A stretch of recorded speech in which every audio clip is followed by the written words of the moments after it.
Alright.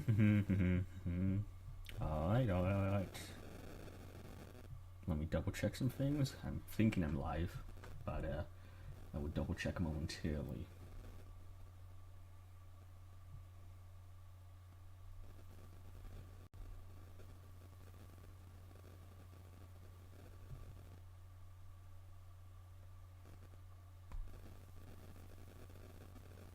We shall see, we shall see. Hold on.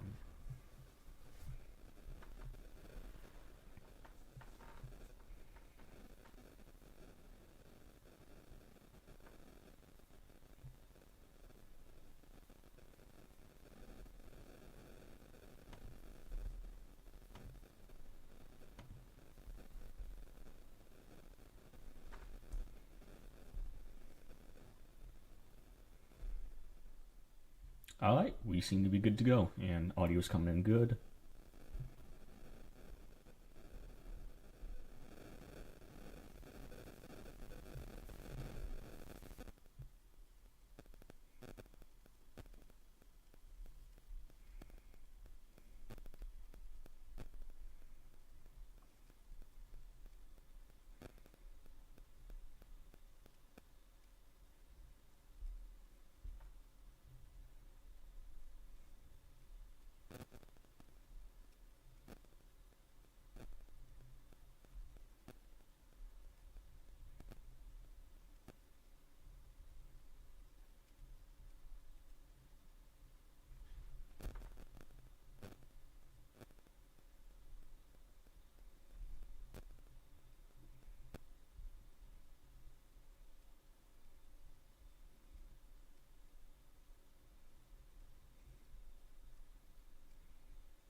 Sorry, I'm just setting up a couple more things in the background.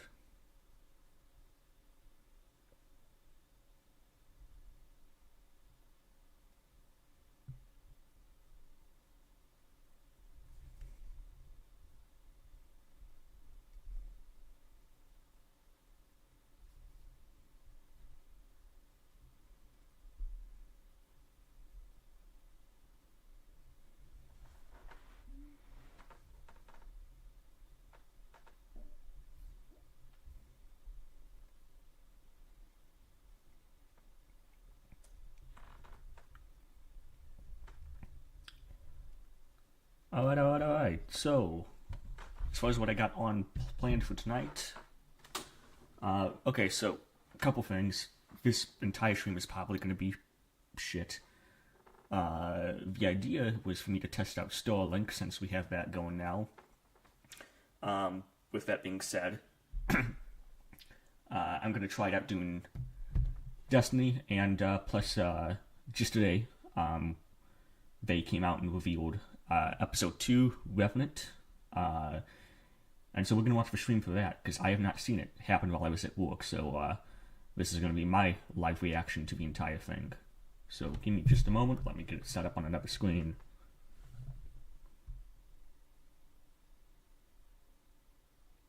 And then we'll go play Destiny after that, and, I'll probably sit down for an hour, maybe 2 hours, and, we'll see how this thing goes. I got better stuff planned in the future.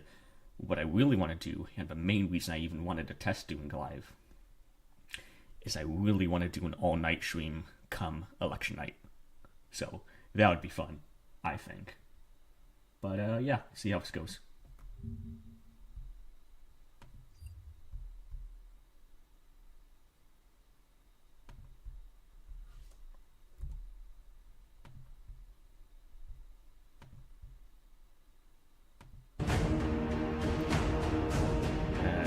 I hate the fact that they always do this 15 minutes into the actual videos when the show starts.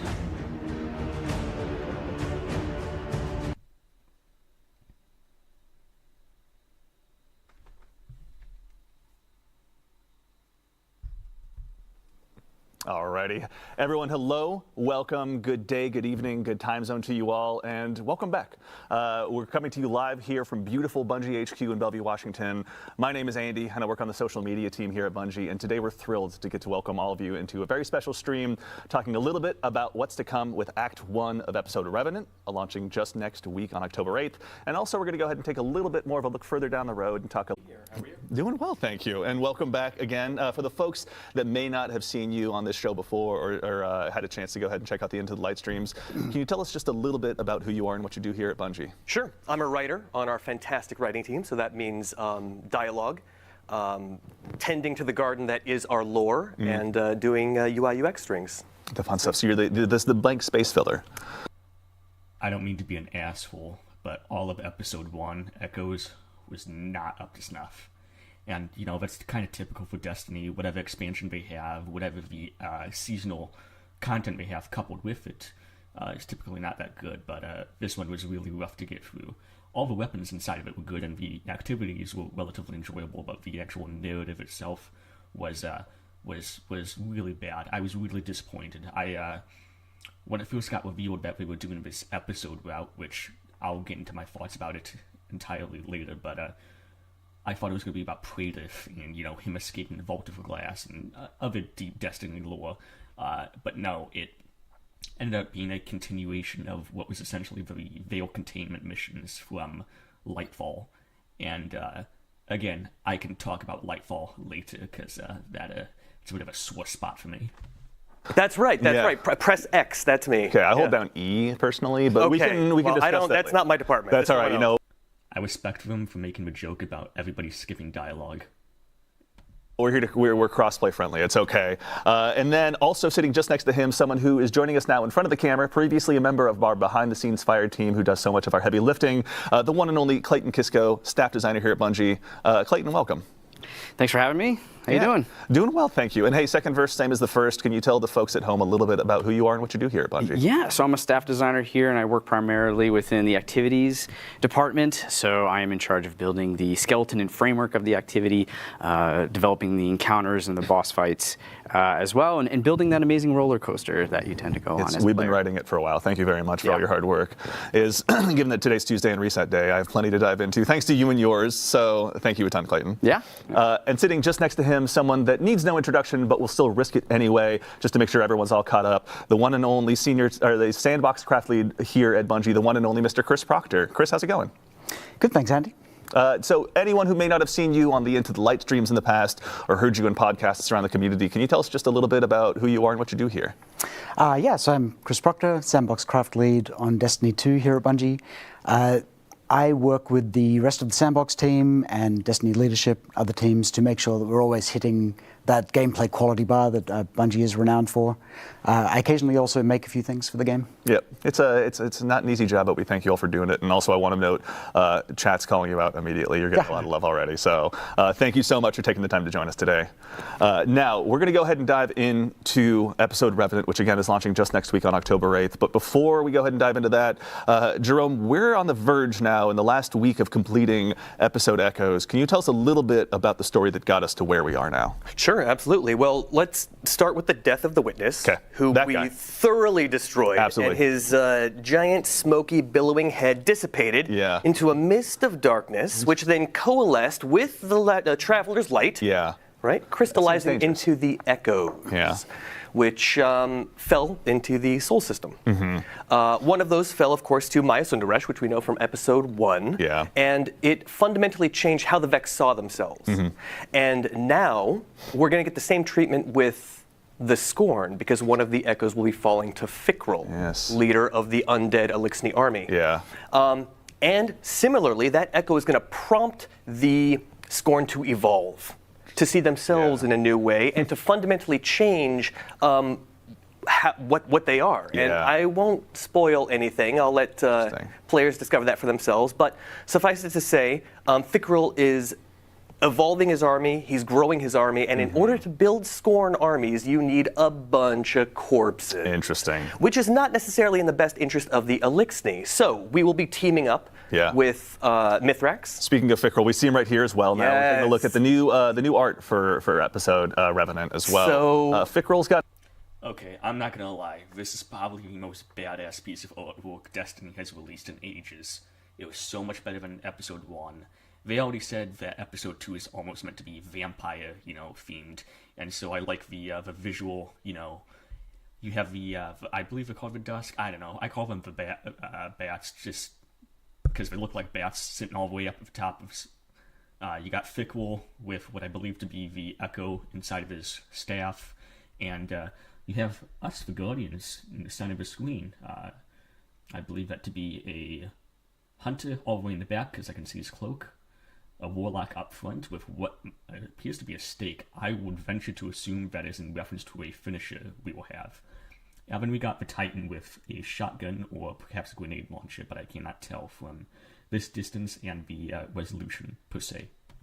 Gotten a bit of a glow up, I think. Absolutely. This whole episode is metal. Yeah. And I think that shows it right there. That accurately depicts the tone of the season. Yeah.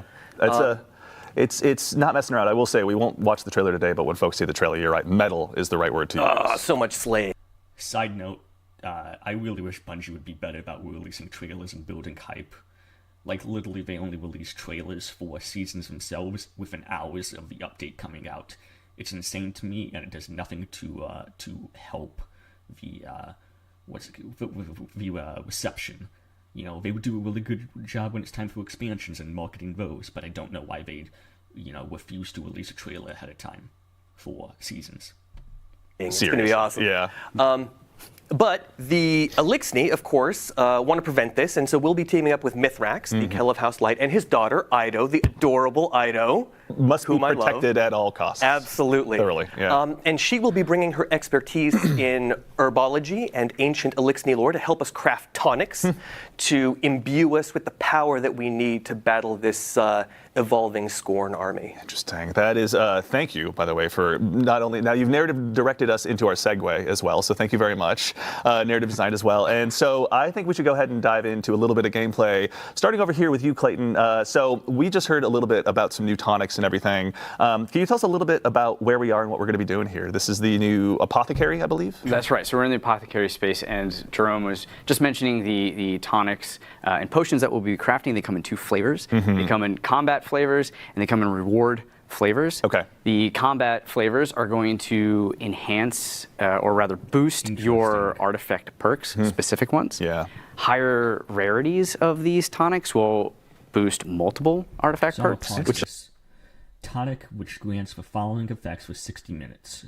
While Frost Armor is active, primary ammo stasis weapons deal bonus damage. Okay. Boosted artifact perks, dealing stasis damage to... Okay, this is in reference to the new artifacts. Armor of Aramis. Ooh, that's an interesting reference. Increase the radius and strength of this freezing burst. Which is really great. Okay, yeah. And then on the reward side, we wanted to create a new or novel... So I wonder if maybe I'm just skipping ahead, but I wonder if we're going to go down to the other rarities. So you got, blue, which is rare, and then green, which is uncommon. I wonder if the difference is the amount of time it offers you. A way to chase your gear and your weapons that you love. Yeah. And we took a lot of inspiration from the success of Into the Light, where players got to attune to specific weapons.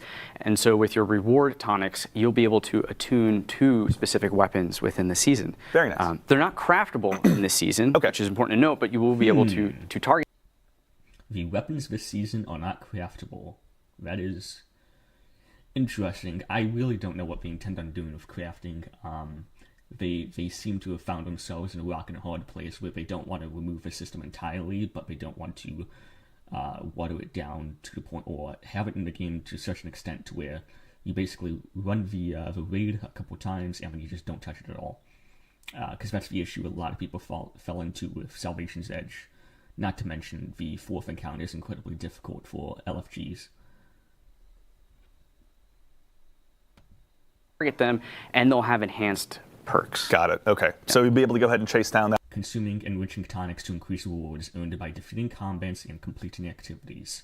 I wonder if it only applies to seasonal activities, but again, we'll see in about a week from now. That God roll you're looking so desperately Absolutely. for with the help of this. But also, for the build crafters out there, they're going to have even more to dive into than maybe just the episode artifact and everything. These are going to go ahead and help just boost a lot of those traits, I guess, yeah? Yes, yeah. Okay. So build crafters, make sure your appetites are whetted and ready. There's going to be plenty of stuff for you to go ahead and dive into. But we're going to go ahead also and dive into some of the meat and potatoes of today's stream, proverbially speaking. As we're on our way over to Onslaught, Clayton, I just want to go ahead and also start there. Onslaught's getting kind of a new revamp this episode as well. You guys have left proverbially very few, if any, stones untouched this time around. Correct. Yeah. And so, we heard players' feedback. They wanted to see us invest in Onslaught. We are coming out with a brand new Onslaught called Onslaught Salvation. Yeah. We are going to have 3 maps that you'll be interesting in there. You will have some new defenses. We'll have enemy factions that will be fighting into the theme of this episode. Yeah. We'll have the Scorn. We'll have the Dark Cabal. That's right. A bunch of other new stuff that we can get into. Excellent. Yeah, we'll be diving into that here briefly. You can see our fire team is now on their way. I'm so glad they're going to add to Onslaught. I don't know if they said anything about rewards pool, but I got a lot of the God Wars that I really needed from Onslaught. So if they were to cycle in different weapons or different weapons from the Brave Arsenal, that would, incentivize me to go play it, that'd be cool. Because right now I don't really touch it, despite the fact that I do think on a fundamental level it's probably one of the most enjoyable modes it has. While we're on the way over as well, I heard a brief mention of our friends in the Shadow Legion as well. Can you tell us what the Shadow Legion is doing here and why they might be in league with Fickrel, Jerome? The Shadow Legion are bumming. They are in utter disarray. Their leader has been slain, and they are grasping to anyone who can keep them in power. Yeah. And Fickrel holds the most powerful artifact around now. Got it. So they will be doing his bidding, though it will be a tenuous alliance. They're going with Fickrel's Riz just for right now, but that may not be the case later on. That's right. We will do our best to stomp that out. Thank you. All right, fair enough. Much appreciated. All right, so now we are here. We're in Onslaught, and we're on Widow's Court. Yeah. So PvP players will recognize this. This is a grenade launcher, but it's stasis, and it's primary? What the hell? Map, and they'll also recognize some of the changes that we've done to accommodate for the slaying, the amounts of slaying that is necessary for an Onslaught activity. Yeah, a quick refresher for the folks at home that may not have dove into Onslaught recently or since Into the Light. There is the 10 level mode and the 50 level mode, isn't that correct? Right. So Onslaught Salvation will also be coming with the 3 modes that they've had in the past, which is the playlist 10 wave mode, the normal 50 wave mode, and then we'll have our expert 50 wave mode. And the new thing about Onslaught Salvation, one of the new things, is that it will not be powered fixed like it was prior in Into the Light. Oh, right. Power enabled, so your armor and your weapons will matter even more. Yeah. It will be at the start more difficult. Good. That's actually a good change. I like it when my power actually matters. I'm not sure how I feel about them continuously raising the power cap, but I like it when it matters, because, I don't know, there's been times when I'll load into missions and it'd be like, you only affected up to 1985 power level, and it's just kind of, I don't know, it does not incentivize me to grind for higher light levels. But you can, through getting better or more power and grinding that artifact level, you'll be able to kind of outweigh that difficulty. And you'll also be able to rely on some of the new defenses as well. I was going to say, we were just looking at a turret that maybe Guardians haven't seen since their days on the moon in D1. Can you tell us, what's going on? We got some new defenses, obviously. We have some new defenses. So Ashley Baker is one of the tech designers we have. She's on the fire team. This grenade launcher, it seems to be firing up stasis crystals. Interesting. Right now, and she has helped us build these defenses as well as other. I don't typically play, my class in such a way that it synergizes with stasis, but it'll be interesting. I'm excited to test it out. Things in Onslaught. She's worked with the Sandbox team, who have knocked it out of the park with this rideable turret. Yeah. So it is kind of a standard rideable turret at first, but by upgrade 3, it's going to have more health, it's going to be dealing more damage, but it's also going to have scorching rounds come out of it. Okay. And what the cool thing about that is that if you have build crafting with fragments or what have you within scorching, that will play off. Cool shotgun. If you're the rider. Very nice. Okay. Yeah. So you can go ahead and really scorch everyone. Everyone. Clumps of enemies, or those annoying demolitionists that come in front of the ADU and scare the hell out of you. Yeah, they do. That was my words. Okay, they do scare that. Yeah. All right. So in the subject or in the topic of new defenses, so we're bringing back the turret from yesterdecade of Destiny, but also there's some other ones available as well. Can you tell us a little bit about maybe some new defenses that are on the way? Yes. So the other one that we have is the airstrike, which will have 3 cannons when you purchase it, or upgrade it. They'll be replenished there. And what that allows you to do is essentially mark anywhere on the ground. Yeah. And when an enemy or enemies run over it, a giant beam, it will come down from the sky and obliterate your enemies. Yeah. I'm going to keep a little bit of the secret for high. That's cool. That is cool. So it's going to operate a lot like the Cabal, little balls they drop in Days of Eternity. Neat. Okay. Cool. Upgrades. I want to no, that's fair. Everything that's fair. Here, but there's some really nice upgrades. Nimbus liked that. We'll just go ahead and put that. There you go. Right? Yeah, exactly. And actually, so just to double check as well with the airstrikes, it's not just you plant it and it fires. It actually has to wait for someone to kind of trigger that. Waits for someone to come over. Yeah. Very nice. Okay. Much like the tripwire, which we are also updating. For Onslaught Salvation. We've heard the feedback about the tripwires, and we want to bring their value up a little bit more. So now they're going to be exploding with stasis slow fields. And on higher upgrades, they'll be creating stasis crystals for you to play off of if you have a stasis build, or a stasis weapon. And then I'm happy to share that those updates will also be available in the original Onslaught as well. Very nice. Okay, so all the updates that are happening to the defenses that are available in Onslaught Salvation will be available in the traditional Onslaught mode as well. Just the tripwires, Very exciting. Okay, nice. Good to see. While we're on the topic of stasis and obviously looking at our tools for destruction, Chris, I'd be remiss if I didn't try and bring up the new breach loading grenade launcher that our fire team here is getting a lot of use out of. There's obviously a decent chunk of new weapons arriving with Revenant, but let's start here. This is the new episodic exotic? This would be the Season Pass exotic. It's the Alephamin Stasis primary ammo grenade launcher. So we've only had one primary ammo grenade launcher before, which is Fighting Lion. Which is getting a buff this season as well, actually. It'll that's right, make enemies volatile when it hits them, so like some serious. Is Fighting Lion a primary weapon? I always thought it was special ammo based. I don't know, dude. Fighting Lion has probably sat in my vault for close to 6-7 years. There's build crafting there, particularly in PvE. But anyway, I cannot wait. So this is a bit different in that it's also a projectiles travel in a straight line, so like mountaintop. Hits pretty hard. But the exotic part of it is that as you defeat enemies, you will gather these remnants, which will fill up the exotic bar, which you can see in the HUD when people aren't dead. It's the shade. Oh, they're an expert. No, that's true. This is, we should note for the Guardians at home, this is an expert mode, so they're taking the hard way, obviously.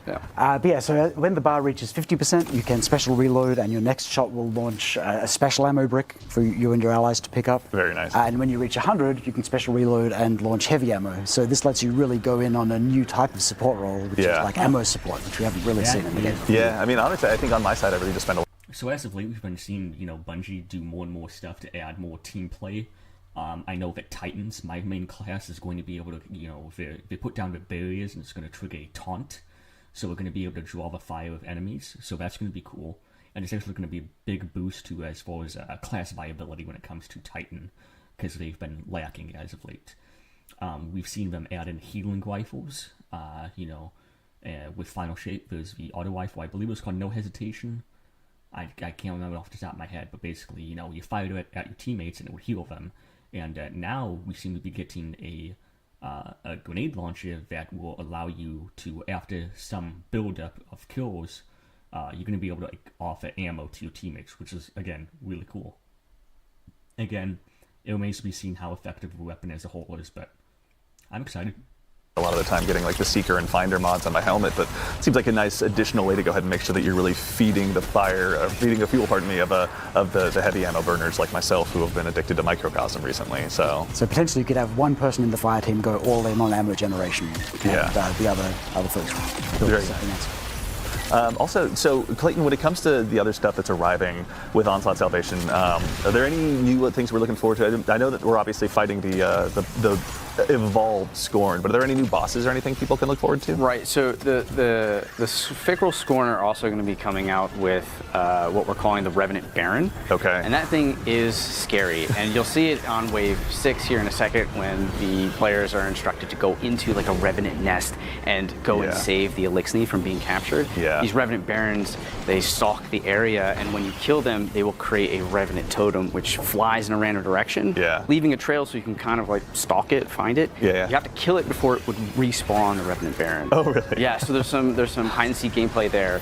And so we also have for the rewards side, starting on Wave 30, Set 3, players will have a small chance to get a fully masterwork double perked episodic weapon. Oh, nice. Okay. Yeah, and on Expert, like we're playing, if you remember the bonus chest on harder difficulties will show up. So if you're not playing on Expert, you have 2 chances. Okay, all right. So really make sure you're pushing through those final levels. Try and hit that ceiling of level 50 so you can really facilitate the loot grind as much as you can. 100%. Something we mentioned recently in one of our Dev Insight blogs as well are Banes, which are going to be making an appearance here in Onslaught. Can you tell us a little bit about that as well? Yeah, so we'll be, with the Expert mode only, we'll be having Banes throughout the activity, and we'll also be adding mods.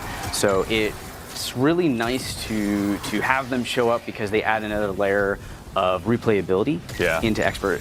You don't know if you're going to get the gaseous one where you're like you got a shot on you, or if you have to break line of sight, but it adds a fun variability within the gameplay, so every wave feels different. Yeah, I mean, you guys have, oh, please. I just wanted to point out here, please. You'll notice 2 things. First off, the fire team is tracking that Revenant Baron, just like you said. Yeah. And also freeing captured Elixni. And as to why people want to keep Elixni captives alive, I'll save that for the players to discover. Sounds deviant. The other thing is that you'll see Crow chiming in a lot. He's features prominently in Necromancy, I'm calling it right now. I don't really know. I just figured we're gonna be up to some evil, the season. Right, because he is inadvertently, of course, responsible for creating Fickrel, and so it's his responsibility as the new Hunter Vanguard to rectify his old problem. I like Crow as a character, and I like the fact that we're getting this big Fickrel and Crow, sort of hopefully a conclusion to this relationship. But I've kind of grown tired of this weird melodrama Destiny insists on having throughout each of its seasons. I really would like something just as simplistic as, see that guy, I want you to go kill him. Because I think that'd be, much more enjoyable than having to, litigate every other character's relationships while they pretend the Guardian is invisible. Play, damn it.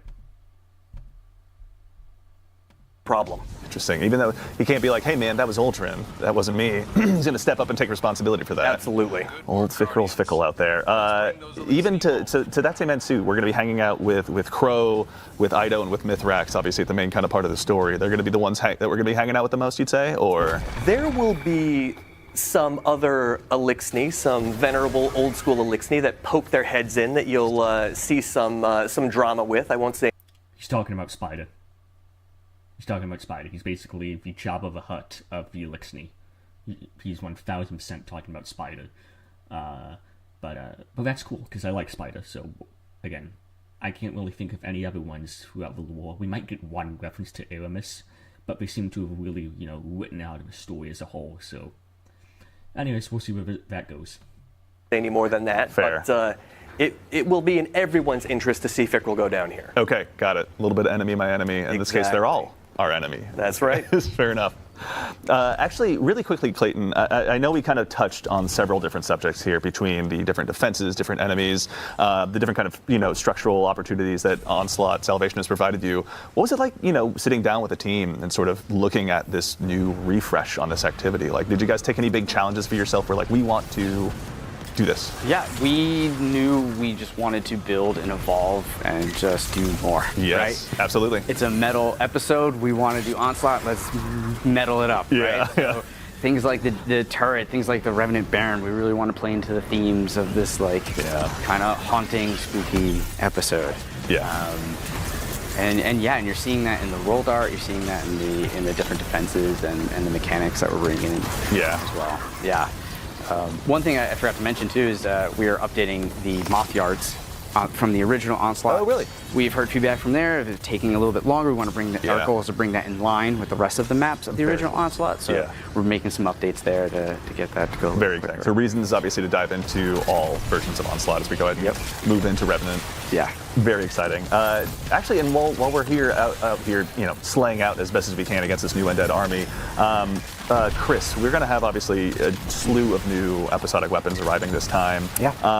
I know we've kind of spoken about this breech loading grenade launcher. Are there any other notable ones that you're most interested in, or most excited rather, I should say, in bringing back? Yeah, there are a few weapons that I'm going to personally be chasing rolls on. I'm particularly fond of the new double fire stasis grenade launcher. Yes. Only the third double fire in the game, and the other two are energy slot. Yeah. So you'll be able to run this in your kinetic slot. It's got the new perk Envious Arsenal, which is directly targeted at damage rotations. So whenever you do damage with the other two weapons, the weapon reloads. Yeah. So you can just cycle between your weapons, get it back. And it also has chill clip, which on a double fire is particularly cool. That's devious, honestly. Twice or 4 times. Yeah. He's right. All those perks on a gun sound good. I've always said Envious Arsenal, and I believe that is new because he said it's going to be built for damage rotations. It'll be interesting. I'm excited. There's also some cool synergies with the new perks on some of the other weapons. So the hand cannon can run the new perk Rhyme Stealer, which every time you shatter a stasis crystal or a frozen enemy will grant you frost armor. Yeah. Which is the new verb we introduced recently. Right. And that can also roll with Headstone, which will generate stasis crystals. Yeah. So you've got this self-contained loop there. Yeah. Submachine gun is That sounds cool. A entirely stasis-based hand cannon. You're going to be able to get Headstone, and you're going to be able to get this new one they were just referring to, where you're going to be able to gain Frost Armor. So, again, I get the vibe that this season is going to be very centric on stasis. Which, alright, I guess. I'll be honest, stasis is my least favorite subclass in the game. Arc Precision, and that's got the new perk. Shoot, what is the name of that? My memory's failing me. Anyway, it directly ties back into Jolt, right? Right. Vault Shot is great, but it requires a reload on your weapon after a kill. Yeah. This one's triggered on sustained damage. So you will jolt the target, and then the perk I'm going for in the other column is Loose Change, which every time you apply a debuff gives you a reload speed buff. So you'll be constantly having that loop cycle. Yeah. And also, so we're going to look at the new artifact here in a little bit once we go ahead and move through this final wave of what's in front of us right now. But there's also, it's been featured a little bit in some art about Destiny's 10th anniversary, an exotic of yesteryear, we'd say, for all the Guardians who have been sticking around for a while, rather. Icebreaker is returning. Yeah, Icebreaker is coming back. It's something that we've been... Icebreaker's back, baby. It's been... Oh, jeez. At the very least, about 7 years, so I'm interested to see it. They always said they hadn't brought it back yet because it would screw up the ammo economy, so I wonder what changes have been made that allowed them to do it now. Unless this is something they always had as like an ace in the hole when they really screwed the pooch. Which, for anybody who hasn't been paying attention to Destiny, they most definitely did indeed screw the pooch post-Final Shape. Holding off on doing just because the ammo economy issues that are introduced in Destiny 1 are pretty dire. Yeah. But we've got a version here which we think lets you get back into that fantasy of just always having uptime on the weapon without letting you just hang back and plink away at enemies from range, which we never like. So the way it works is assists and final blows with other weapons will just generate ammo for Icebreaker. Got it. It's got a 10-round magazine, which is also the same size as reserves. Yeah. So the play is that in between boss damage phases or something, That is interesting. That is really interesting. I figured it was going to be like a very, souped up version of reconstruction rounds, but the idea that your ammo is dependent on getting kills with other weapons, that'll be neat.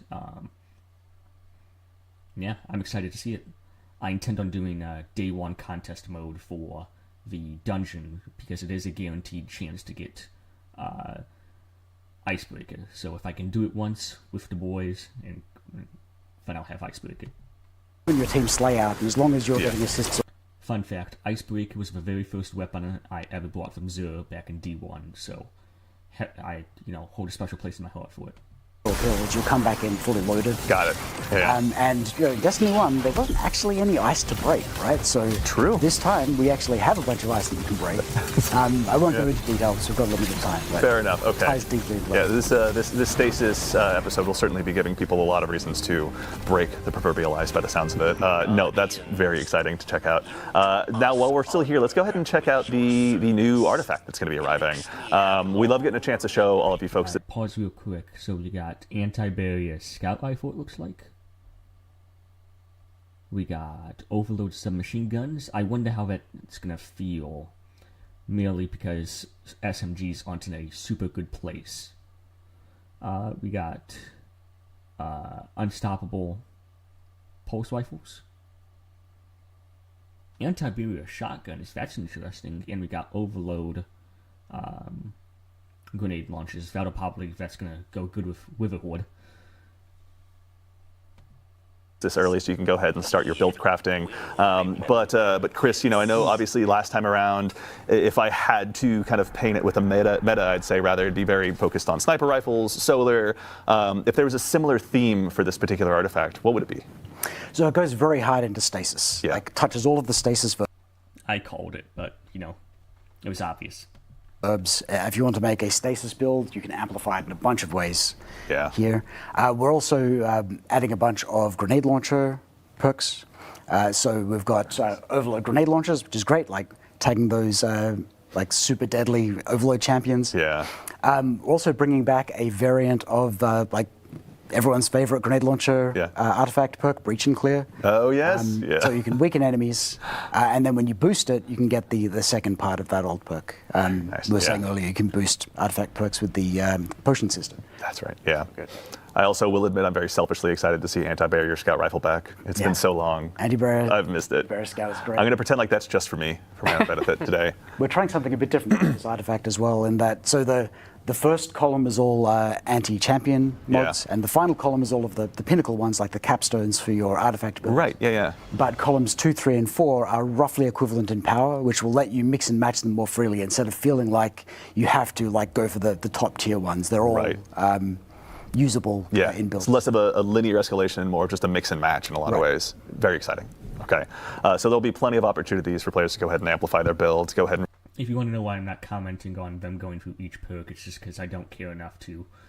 I'll figure it out once the update comes out. But as far as metagaming it right now, I just don't care to. And really lean into one play style. If again you're like me and want to run double grenade launchers, this feels like a remarkably great season to be doing that, especially with the Fighting Lion buff. Thank you for sharing that with us. But I believe that actually wraps us up for this particular segment of Onslaught. But there's also a couple more things that I wanted to go ahead and tease for the arrival of Act 1. For starters, an old favorite strike is going to be making its return. The inverted spire is returning. But Clayton, it's not coming back exactly as people remember it, is it? Nope. We're taking an approach and adjusting all the encounters, and you'll see more Vex than what you're used to. That's true. I can confirm. My compatriot on the social media team, Mitch, showed me through it a little bit. The only thing I'll spoil is if you like death lasers, you're going to have a great time out there. And then in addition to that, there's one more thing we wanted to add in, arriving with Act 2, mind you, of Revenant, and I'm going to read this to make sure I get it right, inspired from a fan favorite activity from Destiny's past. We're going to go ahead and bring back an activity, but we're not going to tell you anything outside of that. So chat, speculate, let us know what you think. Go ahead and shout us out on Twitter. A fan favorite activity from Destiny's past. Menagerie, I know that was beloved, but it doesn't exactly make sense in a Fallen/Scorn's theme season. That's more Cabal. forges, I don't think so. I feel like it would have to be some sort of lore explanation.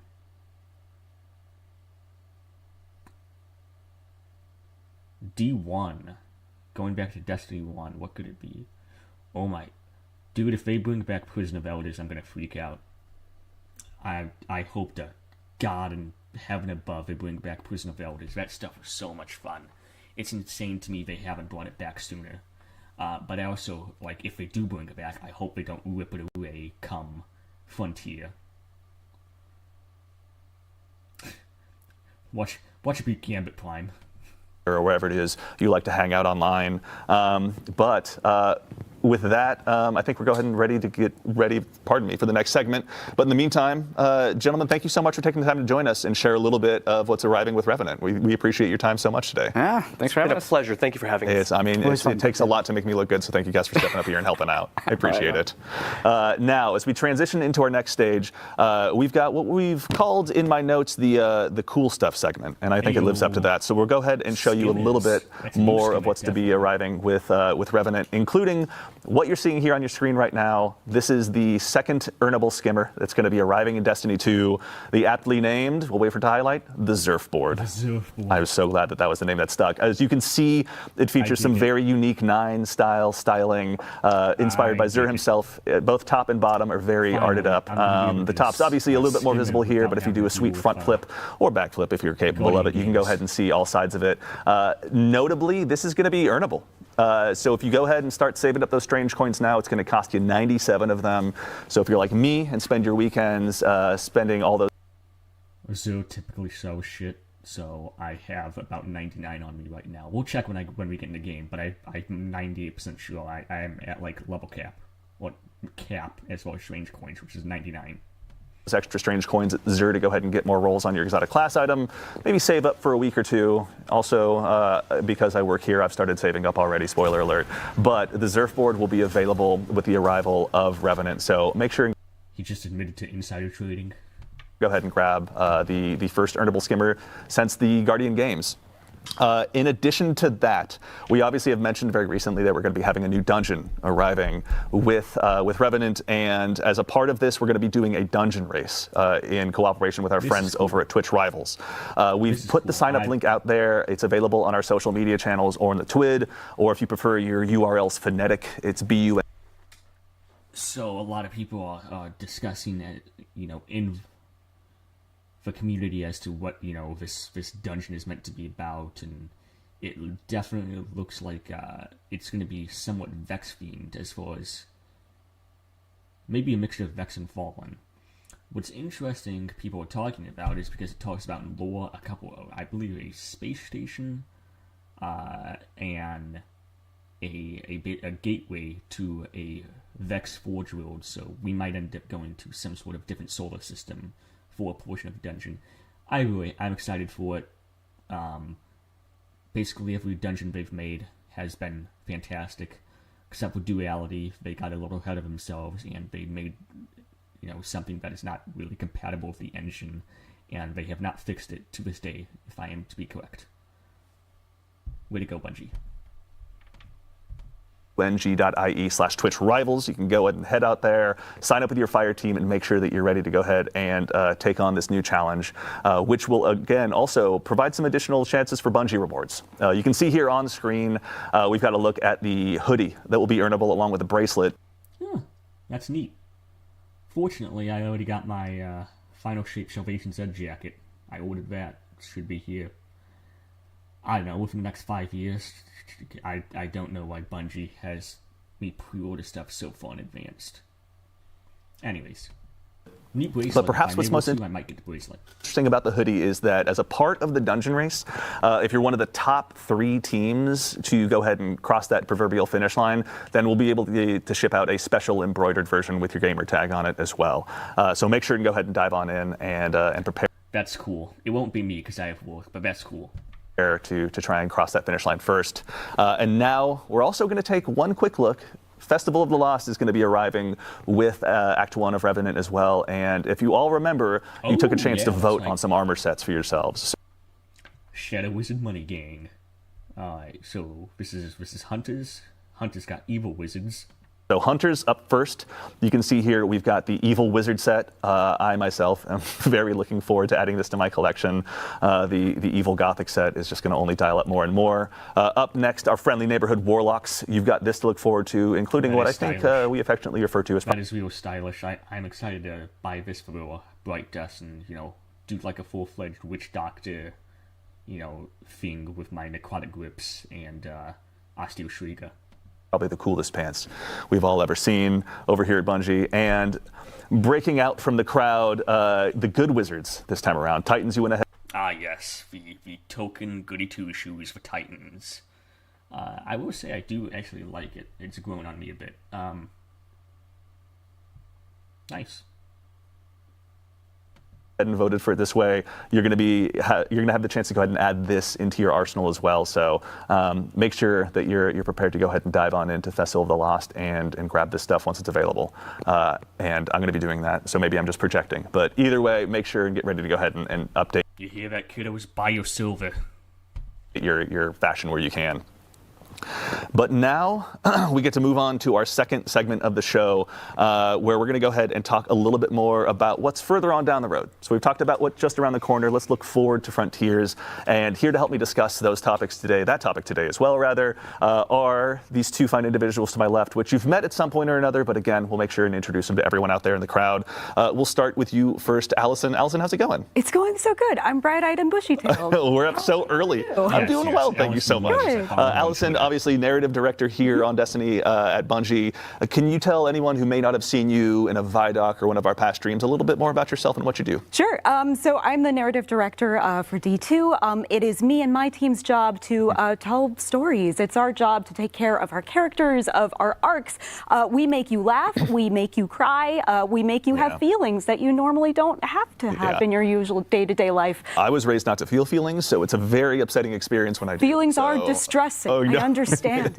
We also get to plan future things, planning ahead for the arcs to come. Yes. And the that's what saga we're talking about. I know, the whole new saga. We'll have a little bit to dive into as well today. I know, I'm so excited.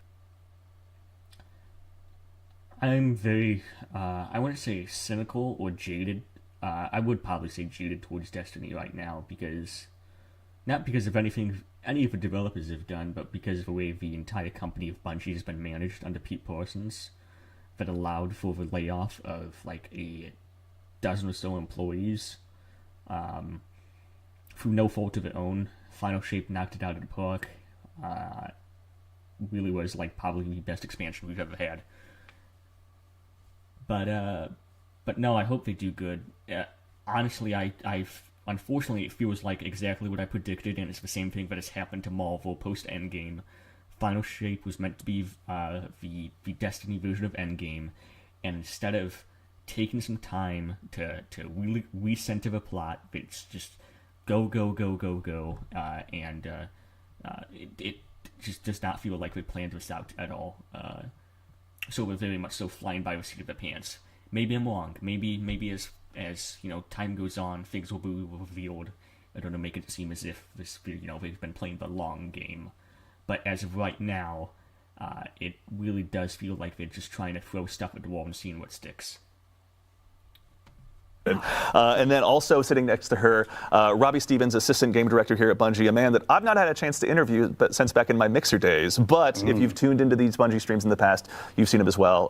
Robbie, how are you doing today? I'm doing great, Andy. And I think you've grown a lot since those days. Thank you. It's been so long, right? Yeah. My badge changed and everything.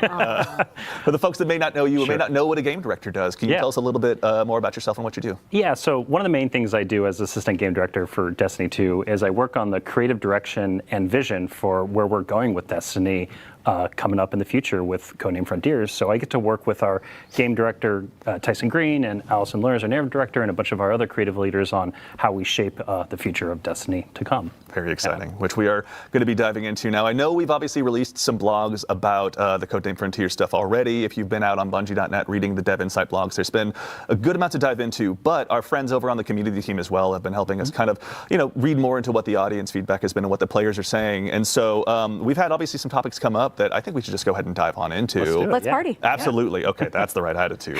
Let's party at this early in the morning. Always the answer I want to hear. So, Robbie, we'll go ahead and start with you. One of the things we said is that these expansions are going to be medium-sized. Can you help us understand a little bit more about what that means? Yeah, definitely. So, expansions are changing going forward with Codename Frontiers. And so our philosophy behind this is moving from one really big, all-consuming tentpole moment that kind of takes all the oxygen in the room at one point in the year to two what we consider big tentpole moments happening each year. And so those tentpole moments coming twice a year now are going to bring with them fresh content and new stories that are going to move the world of Destiny forward. And to answer your question directly, the way we're kind of looking at the size of these is similar to like Rise of Iron from Destiny 1. But this is happening like twice. I unironically think this might be the first time in about 7 years where they have mentioned Rise of Iron. But no, for real though, medium-sized expansions, roughly the size of Rise of Iron, those are big shoes to fill. I hope they pull through. I'm excited.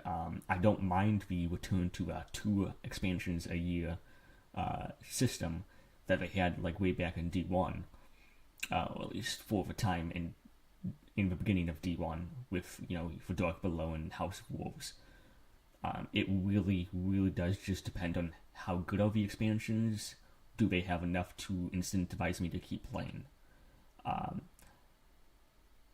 I don't know. And also, like, another big thing is, like, again, the gunplay in Destiny is phenomenal. The looting is phenomenal. But if there is nothing, no story going on, nothing to keep me invested, no future that the game is looking towards, it does not feel as if it wants me to keep coming back. I'm not saying I'm playing Destiny for the narrative or the story or anything like that, but it does play sizable roles in my enjoyment with the franchise. Twice a year, as compared to the past. Yeah. And so, what's kind of the reason we're talking about this, the rough shape of the box here that we're filling is that what comes with it is like each expansion is going to have its own unique version of a campaign and post-game experience that you can dive really deep into beyond the initial playthrough, similar to how things like the Dreaming City or the Pale Heart from the Final Shape had worked, where beyond those initial campaign experiences, there's like further things to explore and secrets to uncover. And so making our expansions unique and deeply replayable is a big goal for us, in large part to support all the new gear. This is interesting, considering I would rather slam my nutsack into a cold door than replay Lightfall. And the new tiering of gear that we're putting into the game, right? And so it's one about, each of these expansions, again, they're going to tell a really compelling story as part of our next saga.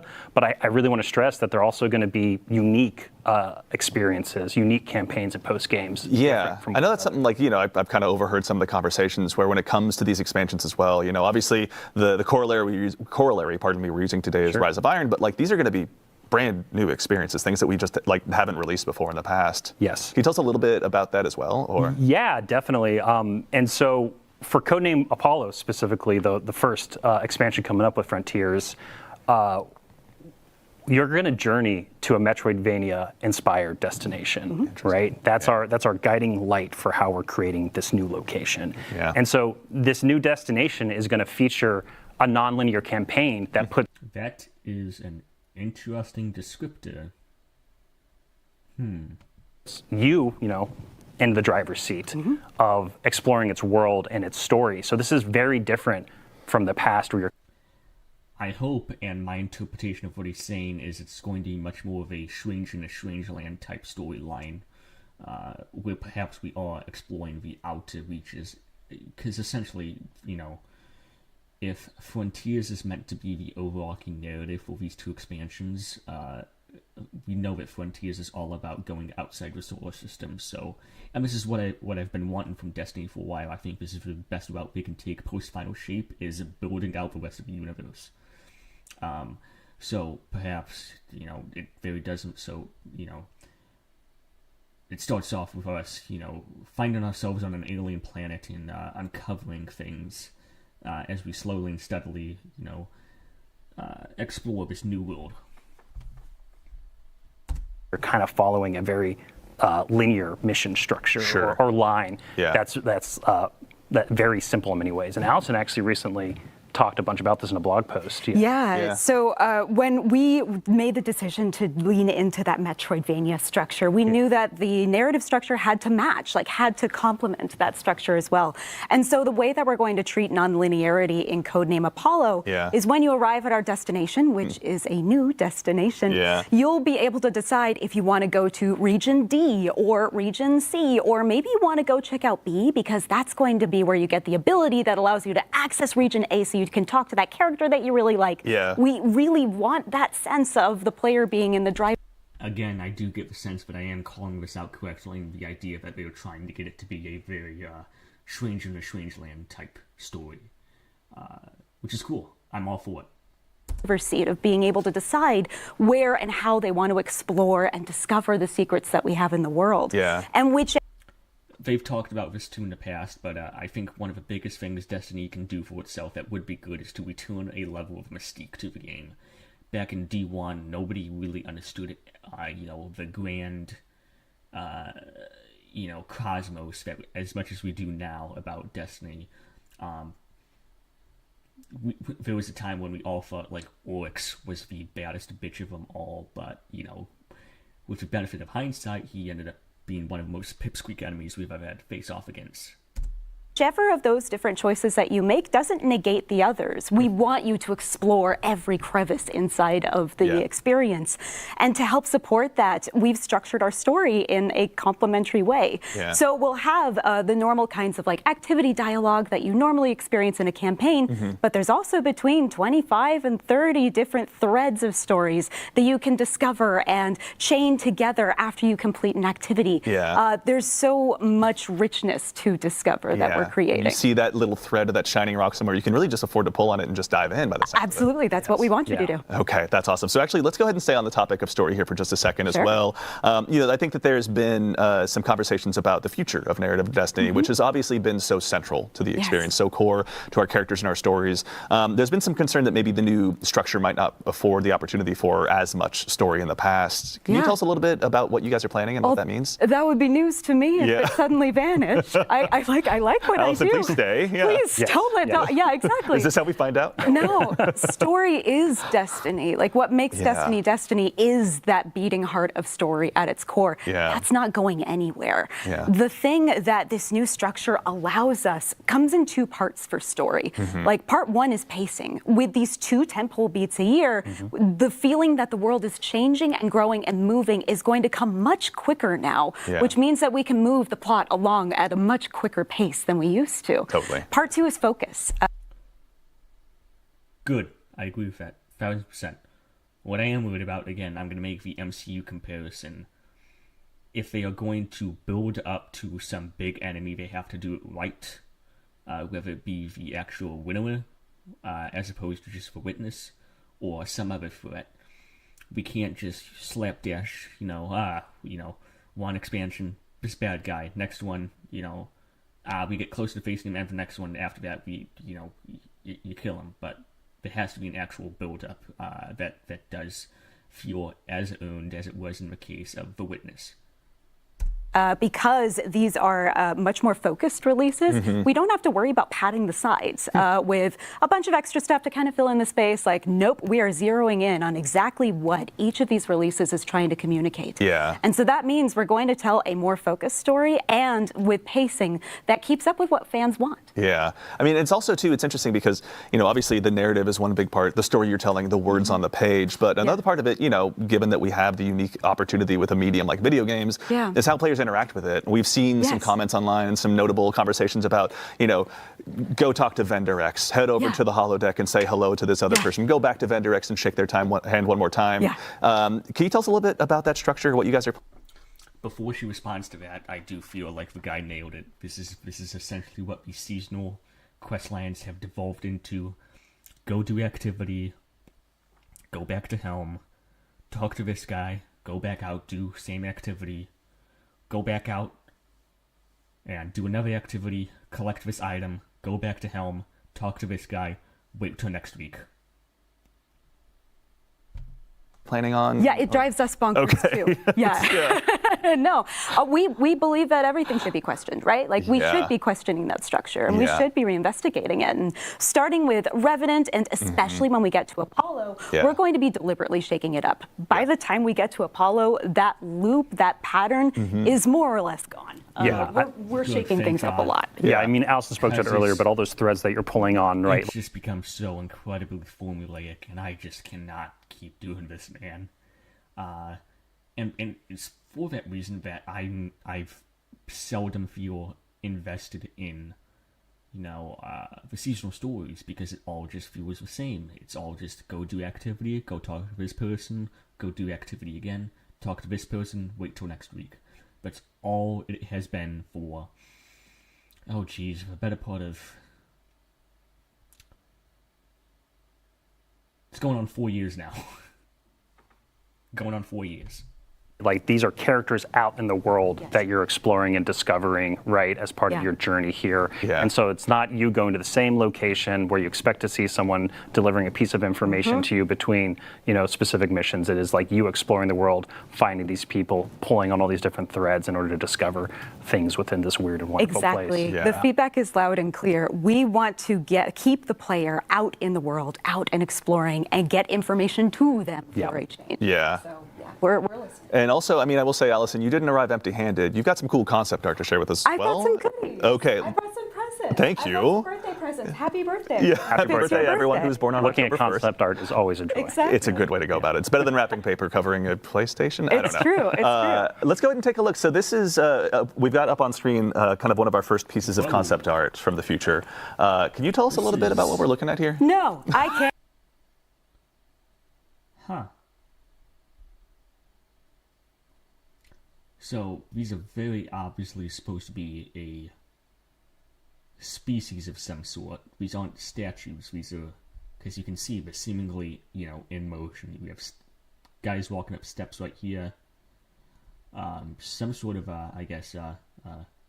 not conversion. What would be the phrase? I don't know. Some sort of ritual going on with what almost looks like perhaps rocket engines, almost. It would be interesting if one of those Exodus ships that, we heard about all the way back in Destiny 1 during the Golden Age had perhaps, gotten to some far planet and we, reconnect with humanity, and they're far more different species than what they were when they initially landed, because it's been the better part of, 1,200 years since the collapse. On purpose. What I can tell you is that this is some concept art of our new destination, which, like I said, is a new place that. Very interesting, because you can see greenery in the back. Well, hold on.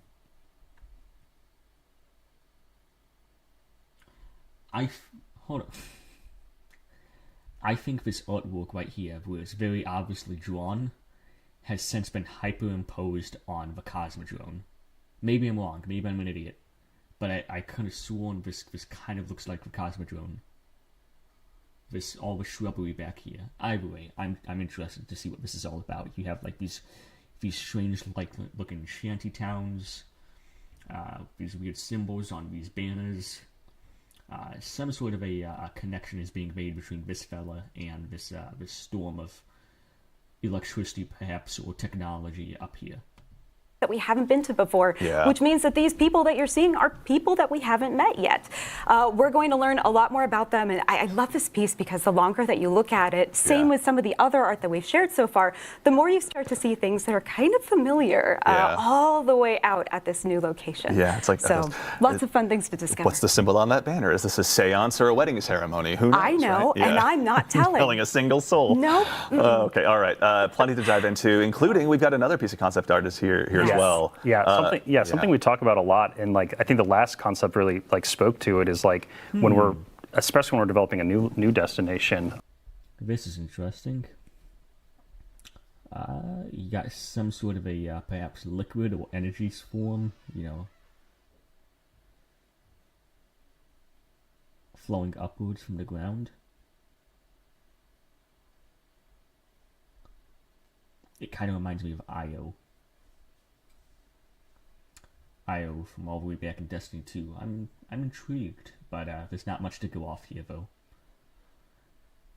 Almost like a stalagmite. Perhaps this is actually inside a giant cave system, because you can't really tell. I don't know. It's artwork, so we'll see in a year from now. Like this, like we really think about like what is a storied history that's happened here. What's something that players can like really sink their teeth into, and dig deep into. And going into this concept, something that I love about it that's really resonant with me with a lot of the early creative discussions we had on it is that we wanted this place to feel like an exotic world that is just tailor built around the joy of discovery, right? And then so within this new destination in Apollo, you're going to be discovering powerful abilities in order to uncover secrets in this location and in order to carve a path to the great mystery at the heart of the planet. And that's what like these concepts, when I look at them in retrospective as the team is now actively like building a bunch of this stuff.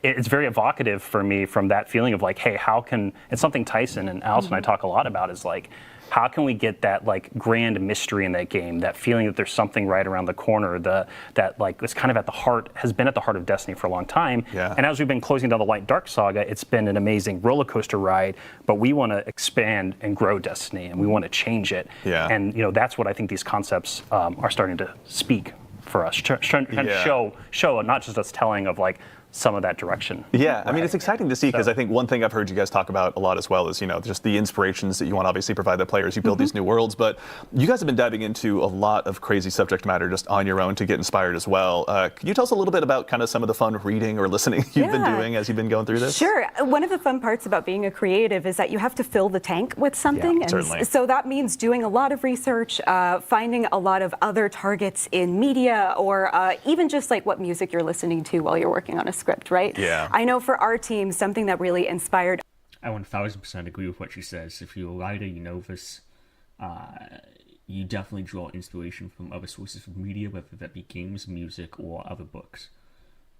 So I'm interested to see, what sort of, what she's been inspired from, and the rest of the team over at Bungie has been inspired from, and maybe then we can maybe decipher where this is going.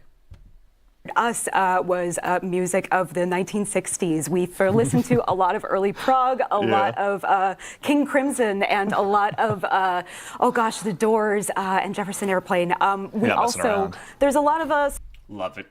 Based. Destiny's never been so back. Slaughterhouse-5 inside of this. Cheery. We love to look for inspiration outside of just games because there's so much in the world that can fill that tank and get us inspired for what's coming next. And we also look to television, of course, too. I mean, TV and movies is like I talk about all the line. I mean, Allison as the narrative director, much better at referencing text. I'm a little bit more of a visual guy. Is that the nice way to say that? Okay, cool. All right, thank you. Social media and TikTok have rotted us all. They've just rotted me. But like when we talk about like all this inspirational media, like one of the things, Destiny also being a sci-fi game that we talked a bunch about was for Apollo was Scavenger's Reign. That's something that Allison, remember in early concepting we were talking about, and we're like, oh wow, that media, that TV show is so great because like it's familiar in some ways, but as you get closer and you really look at their world, it's really strange and different and weird and mysterious. And it really kind of just builds this halo of allure around it that is something that really spoke to us when we're thinking about like how can we introduce something new to the game at the top of Frontiers. That's exciting. All right, so there's obviously a lot of new inspirations. We had a chance to look at some concept art, but Allison, I got to put you on the spot just one last time. Do you have any other teasers for us or anything you can give us before we move on to the next subject? I got a weird one. Okay, even better. Okay. So imagine going to a mansion, like a really nice, really big fancy house. Okay, not just in the tutorial to Tomb Raider. No, Okay, like a nice. Okay, thank you. So you're going in and looking at it like a parlor room or something, and maybe the owner of the house tells you there's a secret door somewhere in here. And you're looking around and you can see the door that you came through and you can see the window, but it kind of looks like a dead end, like there's nothing in here. And everyone knows that a good secret door comes from like behind a bookcase. Like you go up to a bookcase and pull on a book or a little statue that's been in front of your face the whole time, but you just haven't had the focus on it yet. And if you pull on that, it opens up the secret door, and suddenly what was a dead end looks like an entryway. And that's what this saga is. Okay, that's very exciting. And it won't be like Young Frankenstein where I get stuck in the door or You will anything. not get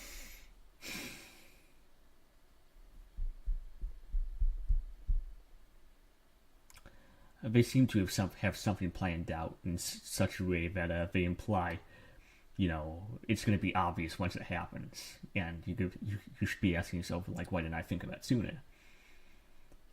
I have a hunch perhaps they are going back on what they said about the Vex, because prior to Final Shape coming out, they talked about the Vex being a big bad that we're going to have to keep an eye on post Final Shape. What I do feel is the next saga and might be interesting to engage with is the 9. Those are like, I'll be honest, I am very unaware, or not unaware. I don't know the extent of what the 9 are. I'm not super caught up on the lore. From what I understand is they are like not humans, but entities from inside of black holes and dark matter, like little, personified dark matter. That'll be interesting. What I am interested to see, really, is when does our character die? Because we now have a sword, ergo sum, which is Latin for therefore I am. But it was revealed to us all the way back in, I want to say, Curse of Osiris, where we basically, we use the Vex time travel and we, go all the way through time and we enter our own grave. So I wonder how we die. I wonder if that's going to be a plot line that gets, never expanded upon, but the fact that they gave us that sword that was on our gravestone from all the way back in Curse of Osiris, which is about 6 years ago now, it feels like we're on an inevitable crash course for our own death, which is interesting from a narrative perspective. Trying to spitball ideas as far as where I would like Destiny to go. I want to hear about the Aphelion, the species of whatever aliens that had been killing Guardians, and the only person to ever survive them was Sir Ido from the Awoken. Stuff like that, really delve into the cosmic horror aspect of Destiny, because I love that sort of stuff. Anyways, I'll let him continue. Stuck in the door. No, I will not let anyone get stuck inside the door. Or Matthew McConaughey behind the bookcase. Murph. Okay, all right. Thank you again, Allison, so much. There's obviously a lot of cool stuff to dive into, but we'll let you and yours keep crafting. But we've got also one more subject as well. Robbie, I'd love to bug you about one more thing, Please. if that's all right. Yeah. So we've seen some feedback on reward tiers and how there might not be enough variation in loot for players to go ahead and get encouraged to go ahead and keep chasing down more gear. Can you tell us a little bit more about what you're all building right now and kind of what that means to you? Yeah, so this is like very valid feedback, just acknowledging that in the first place, because the first thing we announced was just like, hey, there's some new Side note, for as much as like the weapons that have came out in Echoes and Season of Wish even prior to Final Shape, and some of the weapons even prior to that, all of them have been very good, but none of them have been as so meta-defining that it upends the entire power scale. So I am completely content with using my Fatebringer, which came out like 5 years ago at this point in time. The point I'm trying to make is it desperately needs to, change the power dynamics, and that's what they have to start doing, because the loot grind has become fairly stagnant. Tiers, right? And then obviously, you're going to look at that and go like, well, I have a bunch of amazing armor and weapons now, so like, why does this matter in the future? And so, totally, that feedback makes a lot of sense to us. And he's correct. That is the mindset I and a lot of other players have right now. So what's really top of mind and has been for us for a little while now is how we can make not only chasing gear within individual tiers interesting and the whole system interesting, but also how we can make those higher tiers of gear compelling to chase, right? To have that mountain to climb. And so that comes in two forms that I can talk a little bit about today. One, I can go a little more in depth on, which is our next generation armor. That's going to be coming with Codename Frontiers. And then we have some really early thinking for weapons. Okay. And so for armor, let's start there. Armor. Okay. All right. Let's see what he got. Yeah. Is that okay, Andy? That's perfect. Yeah, If you wouldn't mind, Robbie. Yeah, I would. Okay, Be happy thank to. you. So yeah, let me lean in here to focus a little bit. So for next generation armor, we really want to make armor valuable again. We want to make it easier to understand, and we really want it to have create new build crafting identities. Yeah. That's something that's like really close to home for us right now because we've had a similar system for quite a while now. Yeah. And so part of making it valuable, easy to understand, new identities is going to, one of the big pieces is going to be a large stat rework to the armor pieces themselves. And so there's going to be fewer stats on each individual piece of armor. So it makes it way easier to quickly compare pieces of gear and be like, oh, this one's better than that one. I'm building into a specific, discipline, strength, whatever. Sure. And you can better understand that. That also means that there's going to be fewer like dump things. Let me just sum it up for you. Titans, all classes, you're going to want to have 100 resilience, just across the board. But for Titans, you might want to boost your strength because your class is fairly dependent on your melee abilities. For Warlocks, it's probably going to want to be building into your intellect or even discipline. Be for grenades. So those would be the two. And in the case of Hunters, it's going to be mobility and probably still. Yeah, it's going to be mobility because a lot of the dependency for Hunters is on their dodge ability, which is dependent on mobility. But yeah, I'm content with my stats right now on my Titan. Things we call dump stats. Sure. Like you looking at a piece of gear and going like, oh man, it only gives me +5 resilience. I don't really want that. Trash it. Yeah, exactly. Yeah. And like there's still going to be cases where it's like, oh, it has a lot of resilience, but that's not what I'm building into. But it's just going to be way easier to just glance at stuff. Very cool. And figure it out. Yeah. But beyond that, right? Like how can we answer that question of how can next gen armor have this new build crafting identity? Yeah. It also we want to bring new things to the table. Yeah. Right. And so part of the stat rework, we're going to go beyond 100, Andy. We go beyond Beyond sometimes. 100. Yeah, Beyond we've gone light. beyond light. That's right. Yep, beyond dark with prismatic. What This else just makes is there? sense. Yeah. Now we're gonna go beyond 100 with armor. Who knew? Who knew that's where we go? It was just hidden in the lore book somewhere, I'm sure, right, Allison? Yeah, right? sure. Right? Okay. All right. Yeah. Thank you. No, we'll No one double check that. Yeah, but beyond 100. don't check our homework. Yeah. So when we go, so what I mean by going beyond 100. So let's talk about strength, for instance. And so this is some early thinking from the team. Yeah. So in the 1 to 100 range, it would still reduce your melee cooldown like it does today. It would still have that, so that would still be really easy to understand. But then from that 101 to 200 range, beyond 100, every point into strength at that point would then give you a chance in order to activate a second melee when power melee becomes charged. So basically you get double melee. You get to double throw your shields or double throw your knives or throw whatever warlock, space magic stuff they throw in. I don't play warlocks. I'm a hunter. Yeah. I get it. Yeah. I can't jump, sorry. Withering blades for days, that's it. Yeah. But really like the key thing to there, right, is like that starts to create an identity for what you want to build craft into that's very different than just like, oh, hey, yeah, I'm building into melee, lower cooldown, that's cool. But now you can start build crafting into like, okay, I'm going to regularly, especially at the higher end, start to get double melee charges, right? And so the other thing we're considering right now is also renaming that stat from strength to melee so that it's just very specific when you look at the gear and kind of like know what it's cut right to that chase, right? Yeah. Another big thing that interesting.